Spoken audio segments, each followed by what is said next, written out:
Hi, this is Joan Landino Says. Today's topic is on substance abuse. This is Michael, my office manager. Hello. And this is my outside perspective, Joe. How are you? Good. Today I just want to mention that we're going to be talking anywhere from legal substances to illegal. And I want to say that would be from alcohol to heroin.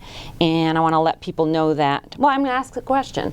I want to know if you know the two most hazardous substances to our health in America, legal or illegal? Legal. Oh. Good. You're asking me a question? Yes. I would say legal. I would say illegal. Okay. Ooh, opposing. Michael's correct. It's alcohol and cigarettes. Those are the most dangerous causes of our healthcare system today. So I just want to say it's a disease. If you are substance dependent, I don't want to say addict, that's judgmental. It is a disease. And if you are dependent on any substance, there are two reasons why you would be dependent. You can be an abuser and not be dependent on the substance. The dependence is if you need more of the substance to gain the same effect. A bigger dosage. Right, so that would be immune or that would become that's called tolerance. Yeah, okay. Immune, tolerant. And then the second one is once you've used the substance, what was medicine, the drink the night before now becomes medicine the day after. So that's withdrawal symptoms.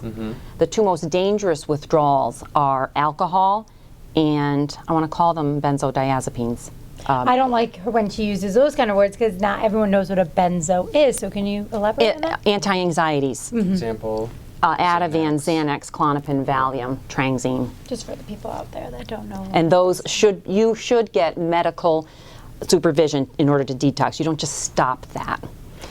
And then the other thing I would like to do is compare it to other diseases, diabetes, heart disease. I don't want to necessarily say asthma, but there is a link between something with asthma. We lose most of our substance abusers to relapse within 3 months. And surprisingly enough, we also lose diabetics to high blood sugars and then going from a hypoglycemic by mouth to insulin within 3 months as well. I mean, so the point is teach how to remain abstinent for at least a year.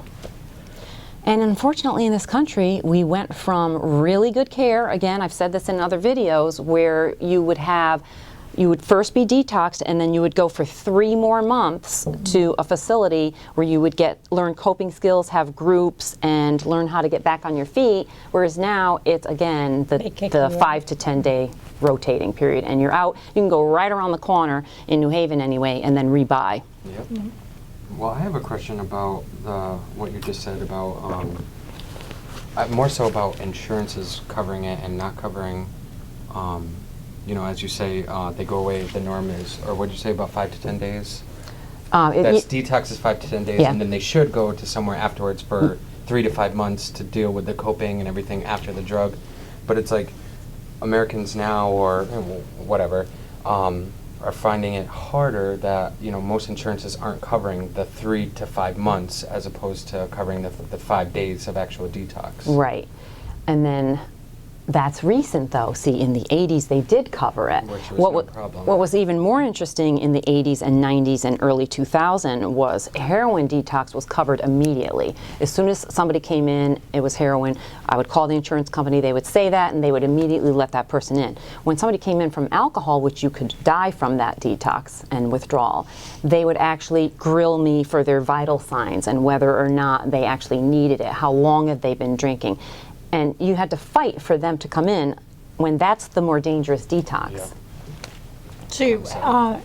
So alcohol is harder to detox and not as safe than heroin?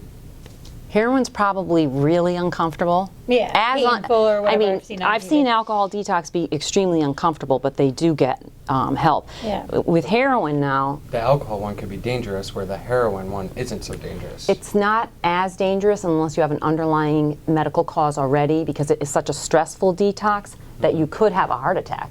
But the insurance companies caught on that it's not a medical emergency to detox from heroin or opiates, opioids, Percocets, Oxycontins.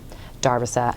But there are, one of my colleagues worked at Whaley Avenue Jail in Connecticut, and there are certain criteria where if you are meeting that criteria, you can be detoxed with buprenorphine, which is Suboxone Without the blocker. without the blocker. So buprenorphine actually is a partial opiate agonist and antagonist. So, boy. But my question is, but then don't they get addicted to the Suboxone and want to go on the street, and instead of buying the pill, they're buying the Suboxone? Or selling. Right, but what my colleague was talking about is in order to detox them, they actually raise them up with the buprenorphine and then slowly bring them down. Oh, okay, so then you're off. Buprenorphine's a safer drug than methadone only because it has a ceiling effect because, like I said, it's a partial mimicker of an opiate and a blocker. They add the naloxone only because so that you can inject it. Yeah.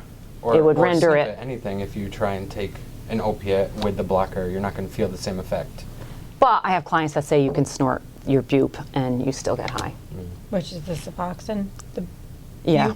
Yeah. Okay. Buprenorphine actually is given to pregnant women as Subutex. It doesn't have Wow. the naloxone. Wow. Okay, and then the other thing is, let's not deny that since the beginning of time, humans and animals were drawn to substances, plants, flowers, spices, and there are benefits to drugs as well, but is it worth the cost? And I want to, do you have a question? Yeah. And then I do too. Do you want to go first then? Yeah, I actually do want to go first. In recent years, since I was in high school to now, and even just working in the practice with the amount of ADD diagnoses and the stimulants that are being handed out to these college kids who are breaking them up and sniffing them, even though it's legal, are they addicted as much so as a heroin addict is addicted to heroin? No. But they also say that a heroin addict is also addicted to the needle, right? That's like Pavlov's dog, right? Where they hear the bell or something and they salivate. I know. So yeah, I mean, as humans, we are pack animals and we are very similar to other mammals. We can be addicted to the paraphernalia. Yeah. You know, in our thoughts. Yeah. But the question from Michael. Yeah, the college students. Again, we used to pay for detox for amphetamines are closely related to cocaine or adrenaline. The come down is depression. So if you did come into the hospital, you would have to probably go to the psychiatric facility where they would address the substance and the psychiatric portion, if there is one, and it really is a depression. They sleep it off. Years ago, we gave Thorazine, which is an antipsychotic for cocaine detox, but we actually induced seizures, so that was discontinued. So the come down, so it's not that they're addicted because there's no withdrawal. Again, they may grow a tolerance because they may like that effect that they're feeling, an adrenaline effect, a cocaine effect. Yeah. But interestingly enough, with ADD, if you use an amphetamine, the goal is it actually calms you down and makes you more focused, not wired. And I think Like you had people said amphetamine-induced psychosis, where the woman was I think found. a lot of people don't know that you had a client or know of a client who you can have. Say that again. Amphetamine-induced psychosis. And you can, and the person went Crazy. crazy. I don't want to say that word because I would never call anyone crazy. We're all crazy. But people, I don't think college students know the risk that you could go into that and all of a sudden, you're kicked out of school. And was it worth it, like you were saying? Yeah. Was the benefit worth the risk? And then you had one more question. Just about the violence associated with drugs, like, in your experience, do you think certain drugs make somebody more violent than others? Like if you're really drunk one night and you take a lot of cocaine, are you more violent than somebody who's shooting themselves up with heroin? That's so funny. You answered my question. They always say the answer's in the question, right? Alcohol is the number one substance that will induce violence. Any range from sexual assault to robbery to fighting, but then cocaine is the second. Cocaine's the second. And there's almost no violence associated with marijuana or LSD that's documented. Not that I would ever try LSD. I'm afraid of it. And I would be too. With murder-suicide, this is very unfortunate. Those people had alcohol and benzos in their system. So that's alcohol most and like a likely Xanax and Klonopin, Ativan, and Valium. Yeah. I And love when we They give clarify you what different benzo reactions is. when you're on benzos and you mix it with alcohol. Right? benzos disinhibit, but so do alcohol. So the combination together Could is be lethal. Yeah, but also, yeah, right before the crime, and it could be lethal. You're right. But what I want to end with is, because I am an animal lover and I hate animal experimentation, there was an experiment done with several animals, and they got each animal addicted to caffeine, cigarettes, alcohol, opiates, cocaine. Think of one, amphetamines. Every one of them loved the substance, and the one that pushed the button the most until he exhausted himself to death was cocaine. But is that a false sense of energy? I always questioned that study.